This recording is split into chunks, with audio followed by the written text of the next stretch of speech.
Om Namo.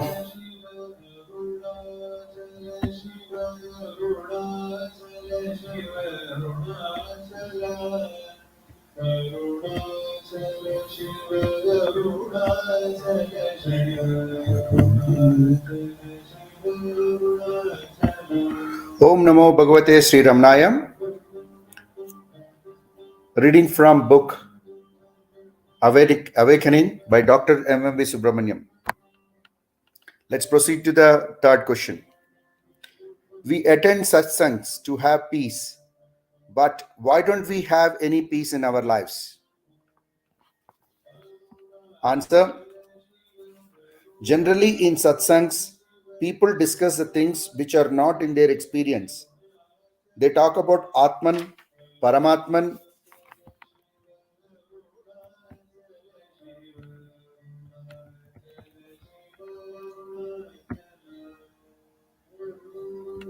Chidakasha, Bhutakasha, about unknown worlds, gods, and goddesses which are not in their experience. It is useless to discuss such things for hours and days together over many years that are not in their experience. Moreover, their ego becomes strong when they talk about these things, giving them a feeling that they possess a great spiritual knowledge. What will you do by knowing about these things? Customs and traditions, which cannot be put into practice, cannot give you any peace. All, all such things will lead to a lot of confusion and fear. You should have the ability to accept life as it is. As long as you don't have this ability, you cannot have peace. You should understand that change is an inevitable process in nature and our lives. Therefore, learn to accept changes as a natural phenomenon. Only then you will have peace. You are given a family with a wife, children, and parents. Accept them as a part of life naturally and have no complaints against their attitude and behavior. Because everybody is given a role in this drama of life. They are here to play their roles in accordance to the script of the drama. Instead of understanding this fact, it is useless to talk about Atma, Paramatma, which are not in your experience. When you cannot accept the persons in your family without any complaints, all the spiritual activities like satsangs, rituals, and discussions become only a time pass activity. Accepting everything and everyone as they are is real spiritual practice. So you have nothing to do with your personal opinions. You are trying to escape from reality in the name of satsangs or some spiritual practice. You cannot have peace by doing so. Understand the fact that people act according to their tendencies. Love them as they are. Your opinions have no value here. Since you are constantly in interaction with the members of your family and other persons in society, you accept them as they are and love them. This is the real spiritual practice. Question 4. Are Shastras, books on religious practices, not useful to us in our life?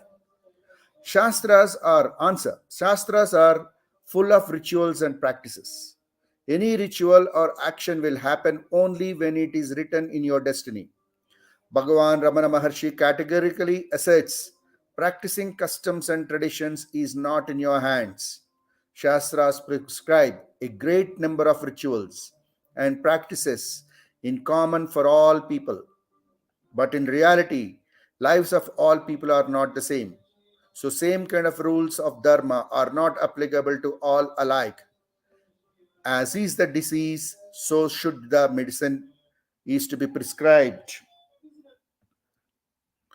How can we treat all the diseases with same medicine?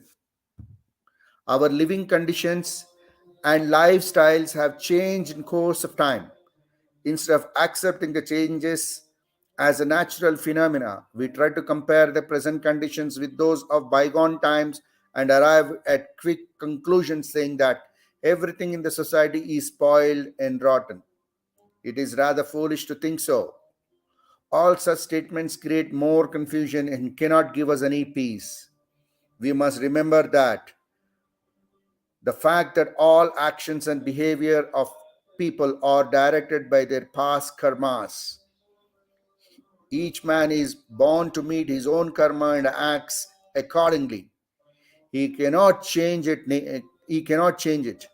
Nature does not judge his action as good or bad. It allows both actions without judging something good or bad. It is the law and necessity of nature to allow the actions happen in that way. Because we are living in a world of duality, here we experience both good and bad. Dharma means virtue and adharma means vice coexist here. If you can understand the fact that all our present actions are the result of our past actions, or you should remember that God, that means consciousness, is the doer of all these actions, only then you will have peace in our lives. Thank you very much. Here, the author is very clearly mentioning that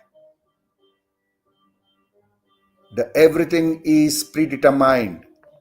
Every act in this world is done according to the karmic baggage each and every one carries.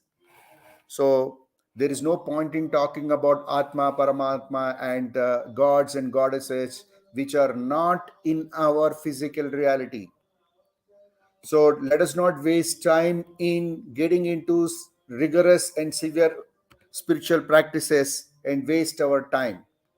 Unless we understand that people behave according to their own tendencies and accept them as they are, we will not have any kind of peace. We will only have conflicts. That's the reason why, if our aim is to have peace, accept the world as it is. Understand everything is done by the God or consciousness or the source, whatever we may call. Here we are here on this physical planet to do our karmas without any doership. That is the only way or a key to have or attain peace. Thank you very much. Om Namo Bhagavate Sri Ramanaya.